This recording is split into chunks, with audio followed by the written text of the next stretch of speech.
بدر الدجى صدر الأولى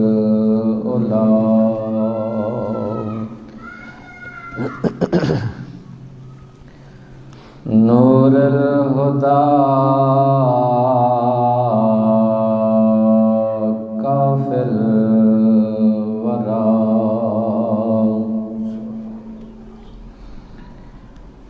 دافع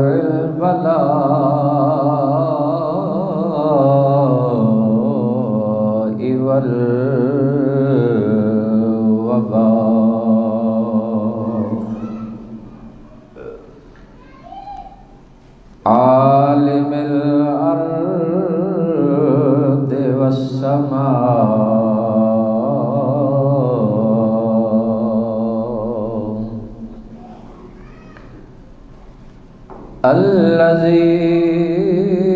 الذي كان نبيا وآدم بين الطين والماء وعلى آله وعلماء أهل سنته أجمعين أما بعد فأعوذ بالله من الشيطان الرجيم بسم الله الرحمن الرحيم فقلت استغفروا ربكم إنه كان غفارا ويرسل السماء عليكم مدرارا أو كما قال النبي صلى الله تعالى عليه وسلم لا يؤمن أحدكم حتى أكون أحب إليه من والده وولده والناس أجمعين آمنت بالله صدق الله العظيم وصدق رسوله النبي الأمي الحبيب الأمين الكريم إن الله وملائكته يصلون على النبي يا أيها الذين آمنوا صلوا عليه وسلموا تسليما الصلاة والسلام عليك يا سيدي يا رسول الله وعلى آلك وأصحابك يا حبيب الله الصلاة والسلام عليك يا سيدي يا رسول الله وعلى آلك وأصحابك يا جد الحسن والحسين الصلاة والسلام عليك يا سيدي يا رسول الله وعلى آلك وأصحابك للعالمين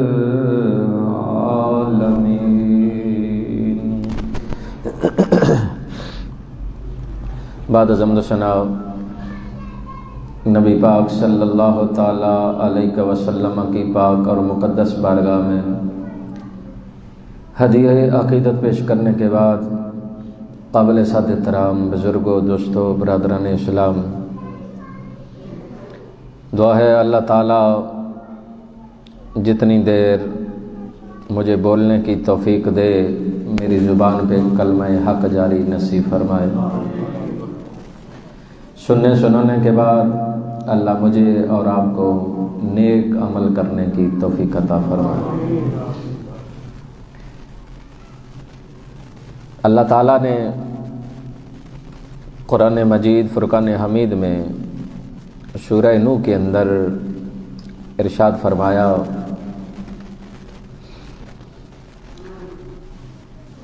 فَقُلْتُ اسْتَغْفِرُوا رَبَّكُمْ إِنَّهُ كَانَ غَفَّارًا،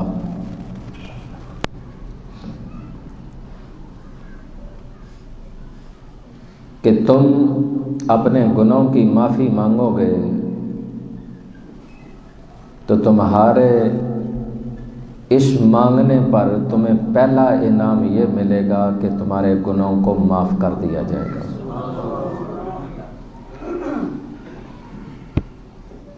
ہمارے ہاں توبہ اور استغفار دونوں چیزیں ایک ہی سمجھی جاتی ہیں، حالانکہ دونوں چیزوں میں فرق ہے۔ توبہ اور چیز ہے اور استغفار اور چیز ہے۔ استغفار ہے جو گناہ ہو گئے ان پہ معافی مانگنا، استغفار ہے کہ جو گناہ ہو گئے ان پر معافی مانگنا، اور توبہ کہ آئندہ گناہ نہیں کروں گا، آئندہ گناہ نہیں کروں گا۔ یہ استغفار اور توبہ کا فرق ہے۔ مالک چاہتا ہے کہ میرا بندہ مجھ سے کیے ہوئے گناہوں پہ معافی مانگے۔ بندہ جب معافی مانگتا ہے تو مالک اپنے بندے کو معاف کرنے میں اتنا راضی ہوتا ہے کہ ایک بندہ اپنے دوبارہ زندگی کے مل جانے پہ خوش نہیں ہوتا جتنا بندہ معافی مانگے تو رب اسے معاف کر کے خوش ہوتا ہے۔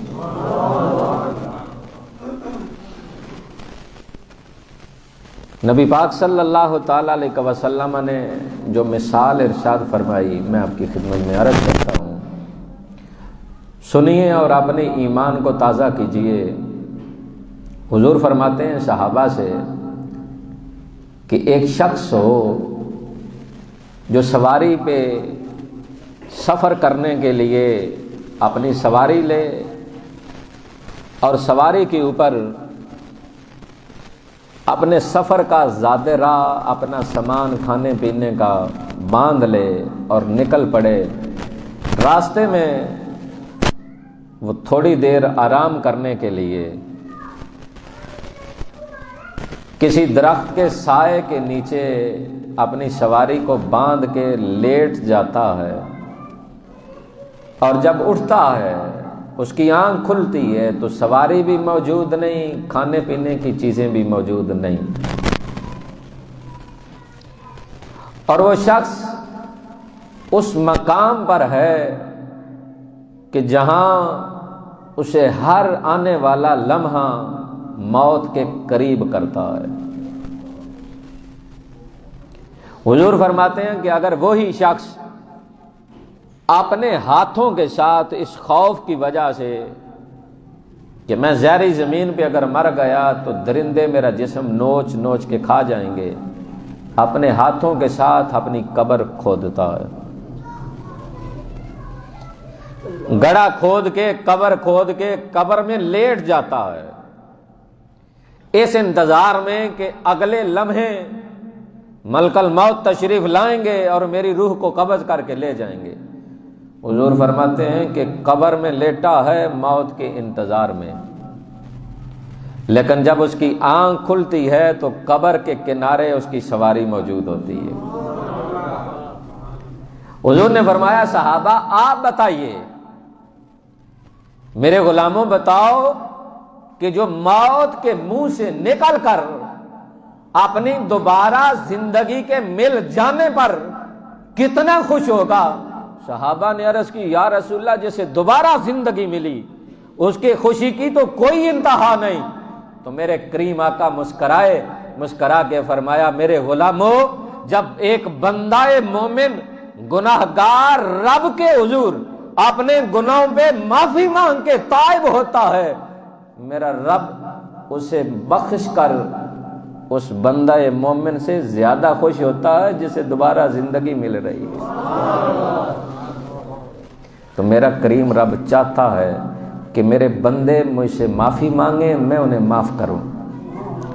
حدیث پاک کا مفہوم حضور فرماتے ہیں اللہ تعالیٰ قیامت کے دن ایک شخص کو بلائے گا، اسے لایا جائے گا، اللہ تعالیٰ فرمائے گا جا میں نے تجھے جنت عطا کی۔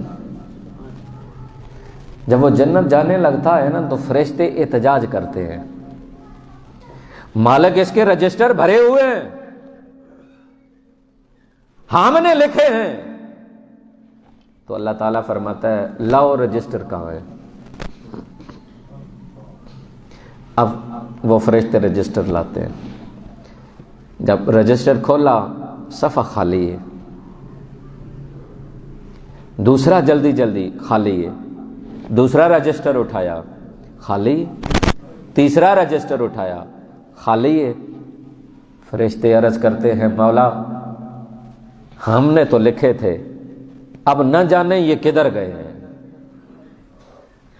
مالک فرماتا ہے تم سچ کہہ رہے ہو، تم نے لکھے تھے، لیکن میں نے ان سے وعدہ کر رکھا تھا کہ جو میرے دربار میں آ کر مجھ سے معافی مانگے گا میں اس کے کیے ہوئے ہر جرم کا ثبوت اور گواہ اور نشان مٹا ڈالوں گا۔ میں نے وعدہ کر رکھا تھا نا، یغفر لکم ذنوبکم واللہ غفور الرحیم، جب تم مجھ سے آ کر معافی مانگو گے نا تو میں تمہیں معاف کر دوں گا، اور تمہارے لکھے ہوئے تمام تر ثبوت، تمہاری آنکھوں سے ایک قطرہ بس گرے گا وہ تمہارے سارے ریموور بنا کر تمہارے سارے گناہوں کو صاف کر ڈالے گا۔ حدیث پاک میں آتا ہے کہ اللہ یوں بندے کو توبہ کے بعد معاف کر دیتا ہے جیسے اس نے کوئی گناہ کیا ہی نہیں ہے۔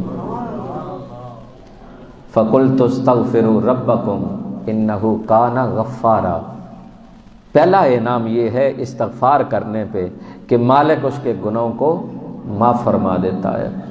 میں نے پچھلے جمعۃ المبارک کی نشست میں عرض کیا تھا حضرت امام احمد بن حنبل کا واقعہ کہ وہ نان لگانے والا استغفار کرتا تھا، فقیہ ہے، ولی ہے زمانے کا، جس کا نام امام احمد بن حنبل ہے۔ مار کھائی، جیل میں گئے، جب آپ مار کھاتے تھے نا تو مسکراتے تھے۔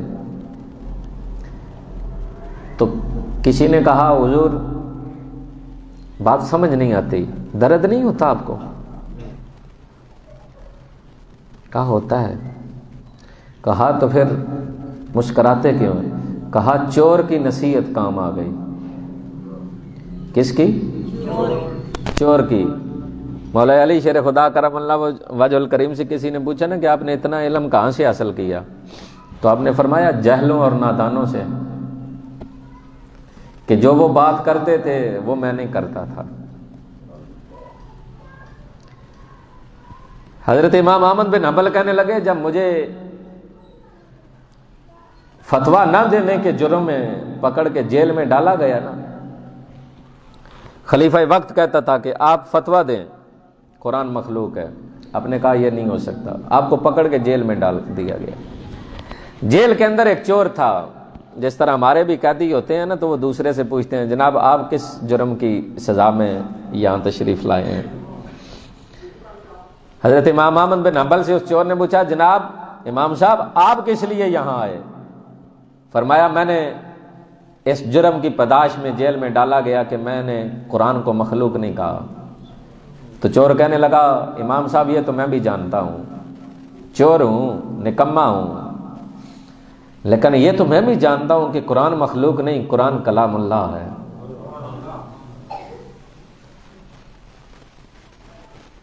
ساتھ کہا امام صاحب میں بحیثیت چور روزانہ چوری کرتا ہوں، چوری کے جرم میں مجھے روزانہ جیل میں ڈالا جاتا ہے، سزا دی جاتی ہے، پر یاد رکھیں میں نے آج تک بحیثیت چور کبھی چوری نہیں مانی۔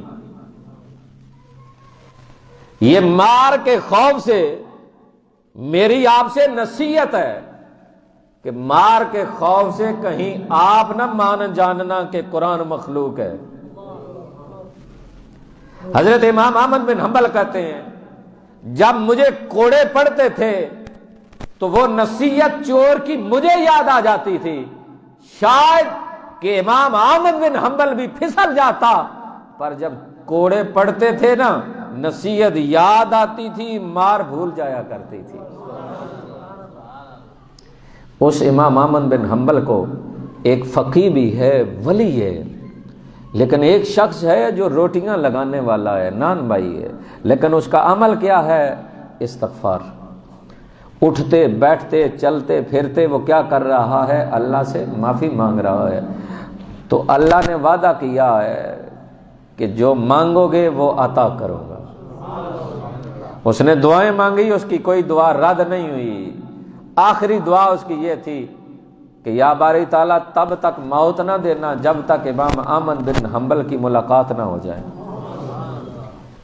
دیکھیں رب نے اس ولی کو اپنے گھر سے اٹھایا اور اس روٹیاں لگانے والے کے گھر میں اللہ کھڑا کیا، کہا کہ تم مجھ سے ہر وقت معافی مانگتا رہتا ہے نا، تو لے تیری آخری دعا یہی تھی نا کہ امام احمد بن حنبل کی ملاقات ہو جائے۔ تو پہلا انعام فَقُلْتُ اسْتَغْفِرُوا رَبَّكُمْ إِنَّهُ كَانَ غَفَّارًا، جب بندہ معافی مانگتا ہے تو اللہ اس کے گناہوں کو معاف کر دیتا ہے۔ دوسرا انعام وَيُرْسِلِ السَّمَاءَ عَلَيْكُمْ مِدْرَارًا، اللہ موسلا دھار بارش عطا کرتا ہے۔ سیالکوٹ کے اندر بہت ایک ولی گزرے ہیں، ان کے نام پہ وہ روڈ آج بھی خادم علی روڈ موجود ہے۔ حکیم خادم علی صاحب رحمۃ اللہ تعالی علیہ، ان سے کسی نے پوچھا نا حضور بارش کیوں ہوتی ہے؟ تو آپ نے فرمایا اللہ نے آپ کو شعور دیا ہے، آپ جب رب کے حضور پیش ہوتے ہیں تو آپ وضو کر کے پاکیزہ ہو کر اللہ کے حضور آتے ہیں۔ کائنات میں ایسی کوئی چیز نہیں جو اللہ کا ذکر نہ کرتی ہو۔ رب بارش دیتا ہے، ہر ذرہ ہر پتا اللہ کے اس بارش برسنے پہ غسل اور وضو کر کے اللہ کا ذکر کرتا ہے۔ والذی ینزل الغیث من بعد ما قنطوا وینشر رحمتہ وہو الولی الحمید، جب کائنات مایوس ہو جاتی ہے تو پھر وہ اپنی رحمت کے بادل برساتا ہے۔ مدینہ پاک ہے، حضور ممبر پہ تشریف فرما ہے، قادسالی ہے، بارش نہیں برس رہی، ایک صحابی کھڑے ہوئے، کہا یا رسول اللہ صلی اللہ تعالی علیہ وسلم دعا کیجئے نا اللہ بارش دے دے، دعا کیجئے کہ اللہ اکبر۔ کیسا عقیدہ تھا صحابہ اکرام رضوان اللہ تعالی علیہ اجمعین۔ آئے لوگ کہتے ہیں مسجد میں آئے ہو تو اللہ سے مانگو نا، کیا صحابہ کو یہ نہیں پتا تھا؟ مانگ لیتے نا اللہ بارش دے، اللہ بارش دے، اللہ بارش دے، لیکن صحابی نے کہا یا رسول اللہ صلی اللہ تعالی علیہ وسلم دعا فرمائیے نا اللہ بارش دے دے۔ نہیں کہ عقیدہ ان کا بھی یہی تھا، دیتا اللہ ہی ہے پر وسیلہ محمد کے۔ اب توجہ رکھیں، حدیث کے الفاظ ہیں، حضور نے یوں ہاتھ کیے، ابھی یوں نہیں کیا، یوں ہاتھ بلند کیے، لب ہلے، چھت سے ایک قطرہ حضور کے رخسار پہ گرا۔ یعنی رب کی غیرت نے اتنا بھی گوارا نہیں کیا کہ محبوب آپ بارش مانگ رہے ہیں، اس کا انتظار کرنا پڑے کہ نماز جمعہ کے اختتام پر آپ باہر تشریف لائیں، آپ کو پتا چلے کہ اللہ نے بارش دی ہے۔ نہیں نہیں، سنیں آپ کے لب ہلے، دیکھ ہم نے باہر بارش دے بھی دی ہے۔ اللہ اکبر، یا رسول یا رسول اللہ صلی اللہ علیہ وسلم۔ کہا محبوب آپ نے مانگی ہے، ہم نے باہر بارش برسا دی ہے، بارش ایک جمعہ سے دوسرے جمعہ تک۔ وہی صحابی اگلے جمعہ المبارک میں آئے، کھڑے ہوئے ہاتھ جوڑے، یا رسول اللہ صلی اللہ علیہ وسلم، محبوب پہلے تو پیاس کی وجہ سے مر رہے تھے، اب ڈوب کے مر رہے ہیں، دعا کیجئے نا بارش تھم جائے۔ صحابہ کہتے ہیں رب کعبہ کی قسم، حضور نے یوں انگلی کا اشارہ کیا، بادلو جاؤ پہاڑوں پہ برسو، مدینے کی بستی کو چھوڑ دو۔ صحابہ کہتے ہیں جمعہ پڑھ کے ہم باہر نکلے تو ہم نے دیکھا صرف مدینے کی بستی پہ سورج نکلا ہوا ہے، پہاڑوں پہ بارش برس رہی ہے۔ پیار والوں نے اپنا ترجمہ کیا، کہا اگر حضور دعا یہ کرتے نا کہ یا اللہ بارش بند کر دے، نہ ہو، پھر قیامت تک بارش نہ ہوتی۔ اس لیے طبیب اور حکیم نبی نے دعا یہ مانگی، مالک پہاڑوں پہ برستی رہے، دائیں بائیں برستی رہے، مدینے کو چھوڑ دے۔ وَيُرْسِلِ السَّمَاءَ عَلَيْكُمْ مِدْرَارًا، دوسرا انعام یہ ہے کہ جب استغفار کرو گے اللہ تم پہ موسلا دھار بارش برسائے گا۔ وَيُمْدِدْكُمْ بِأَمْوَالٍ وَبَنِينَ، استغفار کے بدلے اللہ تعالیٰ چوتھا اور پانچواں انعام آپ کو یہ عطا فرمائے گا کہ اللہ تعالیٰ تمہیں مال عطا کرے گا اور تمہیں اولاد نرینہ عطا فرمائے گا۔ استغفار کرو گے مال بھی ملے گا اور اولاد نرینہ ملے گی، نیک اولاد ملے گی۔ آپ بھی جب دعا مانگتے ہو نا تو دعا یہ مانگا کرو، یا اللہ مال تو دینا پر پاکیزہ دینا، مال تو دینا پر، اولاد دینا پر نیک دینا۔ مال پاکیزہ نہ ہوا تو آزمائش بن جائے گی، اولاد اگر پاکیزہ نہ رہی تو آزمائش بن جائے گی۔ انما اموالکم و اولادکم فتنہ، قرآن کا حکم، بہت بڑی آزمائش بن جائے گی اور تمہارے لیے فتنہ بن جائے گا۔ آپ اپنے مال پہ اتنی محنت کرتے ہیں، اس کا مطلب یہ ہے کہ جب آپ محنت کریں تو آپ مال اکٹھا کر سکتے ہیں۔ آپ اولاد پہ محنت کریں تو آپ اپنی اولاد کو ڈاکٹر، انجینئر، وکیل بنا سکتے ہیں۔ میں آپ کی بات نہیں کرتا، میں اپنے ہی شعبے کے ایک پیر صاحب کی بات کرتا ہوں۔ میں نے پیر صاحب سے سوال کیا، پیر صاحب ماشاءاللہ بیٹے، تو پھر پیر صاحب تھوڑا سا اور بھی چوڑے ہوئے اور کہا ہاں الحمدللہ میرے بیٹے سکول نہیں جاتے تھے، میں خود گاڑی میں بٹھا کر سکول چھوڑ آتا تھا۔ میں نے کہا ماشاءاللہ۔ پھر کہا بیٹے کالج میں گئے تو پھر وہاں ان کی حرکات سکنات بدل گئیں، مجھے پریشانی لاحق ہوئی، میں گاڑی میں بٹھا کر خود چھوڑ آتا، خود لے آتا۔ میں نے کہا پیر صاحب پھر؟ کہا پھر یونیورسٹی میں گئے، پھر بیٹوں کو میں ساتھ بٹھاتا، یونیورسٹی لے جاتا، پھر لے آتا۔ میں نے کہا پھر؟ کہا میرے بیٹے الحمدللہ انجینئر بن گئے۔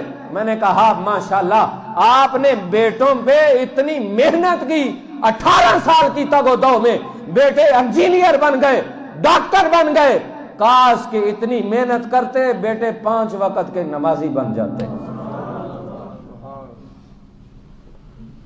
کیا ایمان سے بتائیے آج آپ اپنے بیٹوں پہ اور بیٹیوں پہ اتنی محنت کرتے ہیں کہ بیٹی یا بیٹا نمازی بن جائے؟ ایمان سے نہیں نہ کرتے. اپنے بچوں کو میں نے ان ماں باپ کو بھی دیکھا ہے جو صبح منہ بھی نہیں دھویا ہوتا، بچوں کو موٹر سائیکل پہ یا گاڑی پہ بٹھا کے اسکول چھوڑ آ رہے ہیں، کالج چھوڑ آ رہے ہیں، لیکن منہ بھی نہیں دھویا.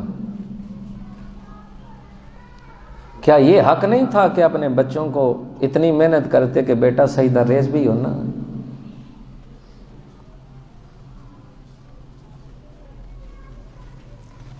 یہ کل باپ سے پوچھا جائے گا قیامت کے دن. وہ پوچھنے کی بات تو لمبی ہے، میں بالکل اختصار عرض کرتا ہوں. سورہ تحریم ہے، میں حوالہ اس لیے کوٹ کرتا ہوں کہ آپ آج کل ایسا شغل چلا ہے کہ ہر بندہ بند کمرے میں بیٹھ کر دین کے بارے میں کوئی ایسا انتشار امیز کلپ بنا کر وائرل ہو گیا. لوگ پریشان ہیں کہ اب کس کی بات سنیں، کس کی مانیں، کدھر جائیں. قرآن تو ہے نا، رب کا سچا سچا کلام ہے، قیامت تک رہنمائی کرے گا.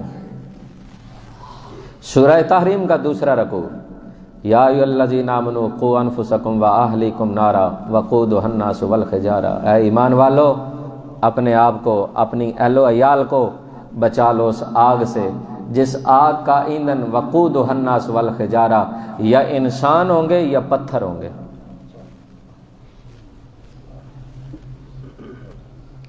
دوزخ کی آگ کو لکڑیاں وہاں نہیں رکھی جائیں گی کہ کسی ٹال والے کے ساتھ فرشتوں نے کمٹمنٹ کرنی ہے کہ لکڑیاں 2 ٹرالیاں دے جانا، ہم بندے ساڑنے ہیں. نہیں، پتھر اور انسان ہوں گے جن کے آگ جلائی جائے گی اور اسی میں جلیں گے. میں دعا کرتا ہوں آپ کے بچے اور بچیاں اس آگ سے اور اس آگ سے محفوظ رہیں. لیکن قرآن ہے، جھٹلایا نہیں جا سکتا. اگر آپ کے سامنے آپ کا بیٹا یا بیٹی کو آگ کے اندر ڈالا جائے تو کیا کریں گے؟ قرآن نے صدا دی ہے، یا ایھا الذین آمنوا قوا انفسکم واہلیکم نارا. بچاؤ اپنے آپ کو اور اپنے اہل و عیال کو. آج اپنے بیٹے کو اتنی محنت کر کے انجینئر اور ڈاکٹر بنانے والوں، اپنی بچیوں پہ اتنی محنت کر کے وکیل اور ٹیچر اور کہاں کہاں تک لے جانے والوں، کیا رب تمہیں یہ نہیں پوچھے گا کہ بتا تو صحیح تو نے اپنی بیٹی پہ کتنی محنت کی کہ یہ 5 وقت کی نمازی بن جائے؟ بیٹے پہ کتنی محنت کی کہ یہ 5 وقت کا نمازی بن جائے؟ یہ سوال کیا جائے گا ہر اس باپ سے کہ جس نے محنت کر کے منہ بھی نہ دھویا، بچوں اور بچیوں کو سکول لے گیا، کالج یونیورسٹی میں لے گیا.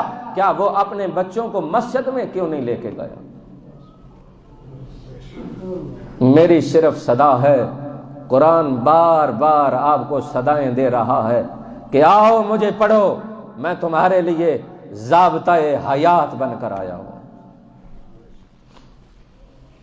تو میں امید کرتا ہوں اور دعا کرتا ہوں کہ آپ جہاں اپنے بچوں کے لیے بہتاب ہیں، میں نہیں یہ کہتا چھوڑ دو سارے معاملات، کرو، لیکن میرا صرف اتنا سوال ہے کہ جہاں آپ بچوں پہ وہ محنت کر رہے ہیں، یار آخرت کی بھی تو تیاری کریں. میں نے ایسے لوگوں کو دیکھا ہے جنہوں نے لاہور جانا ہو یا 1.5 گھنٹے 2 گھنٹے کا سفر ہے، لیکن وہ رات کو اپنے ڈاکومنٹس تیار کر لیتا کہیں سے وہ بھول نہ جاؤں. وہ رات کو اپنا بیگ تیار کر کے اپنی گاڑی میں رکھ لیتا ہے کہیں بھول نہ جاؤں. وہ جتنے ضروری دستاویزات ہیں وہ سارے اپنے پاکٹ میں ڈال لیتا ہے، صبح بھول نہ جاؤں. جانا کدھر ہے؟ یہ 2 گھنٹے کا سفر ہے، تیاری رات کو کر کے رکھ لیتا ہے. جس آخرت کا سفر اتنا لمبا ہے اس کے لیے تو نے تیاری کیا کر کے رکھی ہے؟ ہمارے لیے لمحہ فکریہ ہے، بار بار ہمیں جھنجھوڑا جاتا ہے، ہمارے ضمیر کو جھنجھوڑا جاتا ہے، ہمارے سامنے ایسی مثالیں لا کر کھڑی کی جاتی ہیں کہ ابھی وقت ہے لوٹ کر اللہ کے حضور آ جائے. تو جو بندہ لوٹ کر اس کے دربار میں آ جاتا ہے، رب کعبہ کی قسم، میں حدیث پاک آپ کو سنا رہا تھا، حضور فرماتے ہیں جب فرشتے دوسرا رجسٹر لائیں گے تو مالک تیسرا چوتھا، جب فرشتے سارے رجسٹر خالی پائیں گے تو حضور مسکرائے۔ صحابہ نے پوچھا یا رسول اللہ صلی اللہ تعالی علیہ وسلم مسکرانے کی کیا وجہ ہے؟ تو حضور فرماتے ہیں میرا رب بھی مسکرایا۔ جب فرشتے بندے کا ریکارڈ لائے، ریکارڈ موجود نہیں تھا، سارے رجسٹر خالی تھے، تو میرا کریم رب مسکرایا۔ فرشتوں نے کہا مالک تو نے سچ کہا، لیکن ہم بھی سچ بول رہے تھے، ہم نے لکھا ہے۔ تو مالک کہتا ہے میں نے ان سے وعدہ کر رکھا تھا کہ مردود لعین تمہیں گمراہ کرے گا، ورغلائے گا، میری راہ سے ہٹائے گا، لیکن تم 10 سال 20 سال 50 سال زندگی کی بہاریں شیطان کے کہنے پہ برباد کر چکے ہو، لیکن جب تم میرے در پہ آ کر خالصاً مجھے راضی کرنے کے لیے اگر مجھے کہو گے نا مالک مان جانا میں تیرے در پہ آیا ہوں، تو میں نے فرشتوں ان سے وعدہ کر رکھا تھا میں وہ 50 سال نہیں دیکھوں گا، وہ لمحہ دیکھوں گا جب تم مجھے منا رہے ہوگے، میں راضی بھی ہو جاؤں گا، تمہارے 50 سال کے گناہوں کو مٹا بھی ڈالوں گا۔ تو آؤ اللہ کے حضور اپنے گناہوں کی معافی مانگو اور اللہ کے حضور اپنی اولاد کو پاکیزہ بناؤ اور انہیں اس راستے پہ لاؤ جو راستہ اللہ کے نبی نے ہمیں دیا ہے۔ اور سجدہ ریز ہونے کا وقت نہیں ہے، میں عرض کرتا کہ یہ 5 نمازیں کس کس نبی کی یاد ہیں اور کس کس موقع پہ پڑھی گئی ہیں، تاکہ پتہ چلتا کہ جب نبیوں کو خوشی ملتی تو وہ سجدہ ریز ہو جاتے تھے، جب انہیں بیماری سے چھٹکارا ملتا وہ سجدہ ریز ہو جاتے، کسی کو بچہ مل جاتا وہ سجدہ ریز ہو جاتے۔ یعنی کہ ہمارے لیے تھا کہ جب خوشی ملے تب بھی سجدہ ریز ہو جاؤ،